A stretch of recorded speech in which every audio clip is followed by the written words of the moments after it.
Yenə də mən və yenə də hinlə bağlı növbəti bir paylaşımım. Bu dəfə cücələr üçün hazırlıq görürük. Yoldaşım gedib bazardan cücələri gətirməyə, mən də onların yerini düzəldirəm. Ona görə də ilk öncə yerə, döşəməyə kül səpirəm, sonra isə üzərinə saman tökürəm.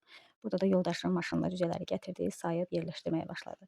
Bu dəfəki cücələrimizdən səmimiyyətimiz çox irəli gedib, hətta o qədər ki, maşının arxa oturacağında gəliblər. Cücələri alarkən yoldaşıma belə bir dərman məsləhət gördülər ki, cücələrin daha təzə yerinə, yeni yerlərinə daha rahat adaptasiya olmalarına kömək eləyir.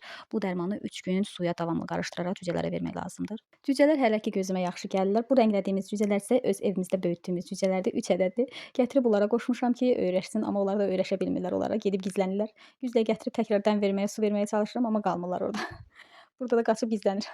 Mən cücələri vacib olmadıqca dərman müalicəsi etməyin tərəfdarı deyiləm. Əsasən yerli təbii üsulla müalicə etməyə üstünlük verirəm. Növbəti paylaşımlarda da inşallah sizə yerli və təbii üsulla cücələri necə bəsləyirəm, necə müalicə edirəm, onu paylaşaram. Biz neçə illərdir ki, cücələri bu formada, yəni bu böyüklükdə olarkən bazardan alıb saxlayıb böyüdürük. Maraqlıdır görürsən cücələri körpəykən, yəni yumurtadan təzə çıxarkən alıb bəsləmək mi daha rahatdır, yoxsa belə formada alıb saxlamaq mı?